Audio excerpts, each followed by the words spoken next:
É o programa Bíblia no meu dia a dia. Isso diz muito para mim e para você. Isso fala ao nosso coração.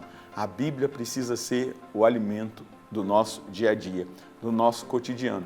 Como o nosso organismo precisa se alimentar, seja da água, né? Ingerir água, como o alimento, né? A comida, para sobreviver, a nossa alma precisa se alimentar da palavra de Deus. Essa palavra que vai nos fortalecendo, essa palavra que vai dando substância para a nossa vida espiritual, essa palavra que vai determinando pontos muito importantes para a nossa conversão, para a nossa metanoia, mudança de mentalidade, mudança de comportamento, fidelidade a Deus, caminho de santidade. É importante que ela seja presente no nosso cotidiano, a palavra de Deus, porque é Deus falando conosco. É Deus direcionando a nossa vida, é Deus nos abençoando. E a Canção Nova tem esse momento especial para você, aqui, né, na TV Canção Nova, onde nós fazemos juntos a Léxio Divina no programa A Bíblia no Meu Dia a Dia. Vamos suplicar ao Espírito Santo que Ele nos conduza no nosso estudo bíblico de hoje. No nome do Pai, do Filho e do Espírito Santo. Amém. Vinde, Espírito Santo, enchei os corações dos vossos fiéis e acendei neles o fogo do vosso amor. Enviai o vosso Espírito e tudo será criado e renovareis a face da terra. Oremos, ó Deus que instruísse os corações dos vossos fiéis, com a luz do Espírito Santo. Fazei que apreciemos retamente todas as coisas, segundo o mesmo Espírito, e gozemos sempre da sua consolação, por Cristo Senhor nosso. Amém. Pega aí a sua Bíblia e também o seu caderno para a gente dar sequência ao nosso estudo bíblico. Nós estamos no capítulo 22 do primeiro livro de Samuel. Então anota aí, 1 Samuel, capítulo 22, versículos de 6 a 23. 1 Samuel, capítulo 22, versículos de 6 a 23. Vamos ler juntos o texto e depois meditá-lo. Encontrando-se em Gabaá, Saul ouviu que haviam descoberto Davi e seus companheiros. Ele estava sentado debaixo de uma tamareira lá no alto, com uma lança na mão e rodeado por seus servos. Disse aos oficiais que estavam ao seu redor: Escutai, benjaminitas, será que o filho de Jessé dará a todos vós campos e vinhas e fará de todos vós chefes de 1000 e de 100? Por que conjurastes todos vós contra mim? Nenhum de vós me avisou quando meu filho fez aliança com o filho de Jessé. Ninguém se preocupou com o risco que eu corria, nem me revelou que meu filho instigou meu servo contra mim, para armar-me emboscadas como hoje. Doeg, o edomita, que estava entre os oficiais de Saul, respondeu: Eu vi o filho de Jessé em Nobe, junto a Aquimeleque, filho de Aquitobe. Aquimeleque consultou para ele o Senhor e lhe deu provisões, entregando-lhe também a espada do filisteu Golias. O rei mandou chamar o sacerdote Aquimeleque, filho de Aquitobe, com toda a casa de seu pai, os sacerdotes de Nobe. Todos eles compareceram diante do rei. Saul disse: Ouve, filho de Aquitobe. Ele respondeu: Aqui estou, Senhor.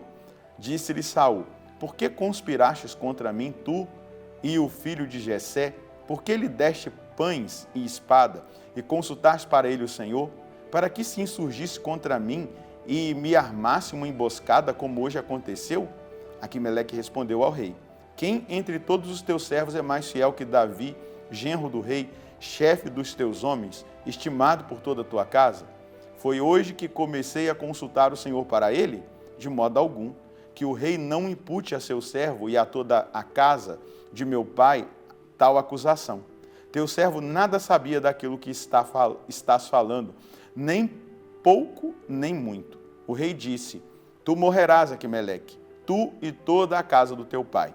Disse o rei à escolta que o acompanhava: Voltai-vos e matai os sacerdotes do Senhor, pois ajudaram Davi.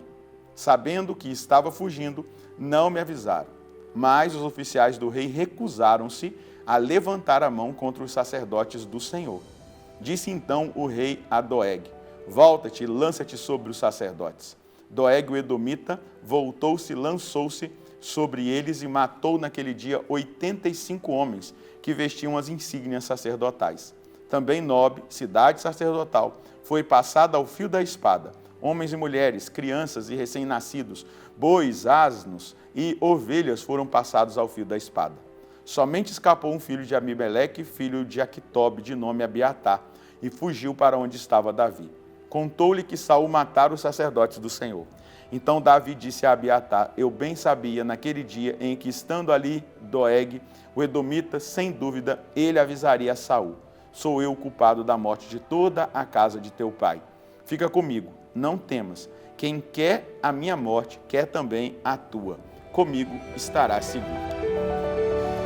Vamos tocar aqui na absurdidade da doença do poder. Saul está adoecido, ele perde o senso da realidade. A doença do poder, as pessoas que estão apegadas ao poder, elas perdem o senso da realidade. E ele vê tudo como uma traição, e não é a realidade. É o espírito de um líder que se afastou da unção, que se afastou do Senhor e está doente por causa do orgulho, por causa do poder, não é? E quando o orgulho sobe ao trono, não é? O discernimento desce ao túmulo. O discernimento morre diante da realidade do orgulho e não há discernimento. Veja só, Saul havia cometido um pecado contra o Senhor, porque ele desobedeceu a Deus em relação aos amalecitas, quando ele até pega o rei lá de Gade, prende, não mata, mantém as ovelhas. Agora ele vai atacar o povo santo, a classe sacerdotal, para que nós percebamos exatamente aqui como que ele está perdido no discernimento. O discernimento dele chegou ao túmulo, morreu, não tem discernimento. Então ele manda matar os sacerdotes, ele manda destruir uma cidade sacerdotal, o que ele não fez com os pagãos, o que ele não fez com aqueles que traíam a Deus e matavam até o próprio povo dele. Você percebe? E aqui nós vemos um homem de caráter, não é? Aquimeleque, retidão, caráter, coragem, não joga o jogo do poder, não agrada, não está ali para agradar o rei, mas está ali para falar a verdade. Ele figura, né, os mártires, aqueles que não retrocedem diante da ameaça. E ele mostra ao rei, não como os bajuladores que estavam em volta dele, mas, na verdade, ele diz para o rei: Davi é a pessoa mais fiel ao Senhor, ele é o chefe dos seus, daqueles que são comandados seus, ele é seu genro, ele é admirado por todo mundo, e ele fala a verdade, veja só. Mas a gente vê aqui uma realidade de uma moralidade no Antigo Testamento, moralidade, não é? Os servos de Saul não aceitam matar os sacerdotes, não querem tocar naquilo que é santo, apesar do rei estar fora de si, não é? Mas o que acontece? Saul se levanta contra Aquimeleque e aniquila, né? 80 sacerdotes, o povo santo, o que ele não fez lá, como eu já repeti, já disse, estou repetindo aqui, né? E a gente vê que Abiatar é o único que consegue fugir, vai para junto de Davi, né? Sendo um sacerdote fiel.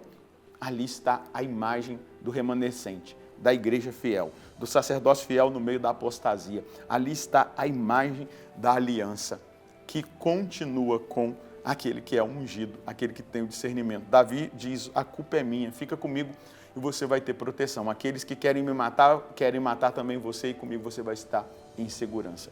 Aqui mostra para nós a diferença do homem de Deus, do segundo o coração de Deus, do homem corrompido, daquele que se corrompeu pelo orgulho, pelo poder, pela vaidade. E nós devemos estar atentos ao nosso coração, nós devemos estar atentos aos nossos pensamentos, às nossas intenções, porque também podemos ser contaminados por causa do poder. Vamos imaginar que você tem uma coordenação da igreja. Como você se comportaria se o padre te tirasse?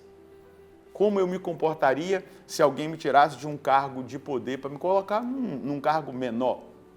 A doença do poder faz com que a gente, ao invés de entender aquele movimento como um movimento de purificação, um movimento de crescimento, um tempo que Deus está dando para que a gente possa se trabalhar ainda mais, ser melhor, a gente vê tudo como uma ameaça, quem está na doença do poder. Todo mundo está conspirando contra mim, alguém falou contra mim, alguém falou de mim, alguém fez... É a doença do poder que se alojou no coração de Saul, né? Um líder que se afasta da unção, né?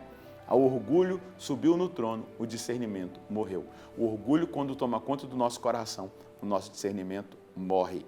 Então, estejamos atentos. A mensagem que nós podemos colher hoje: a humildade é a virtude mãe de todas as outras virtudes e deve ser buscada por todos nós.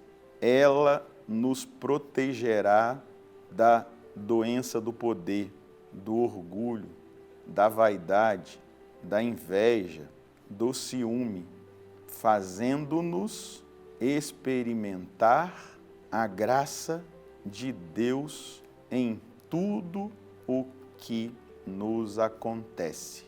Peçamos cotidianamente em oração: Jesus, manso e humilde de coração, fazei o meu coração semelhante ao vosso.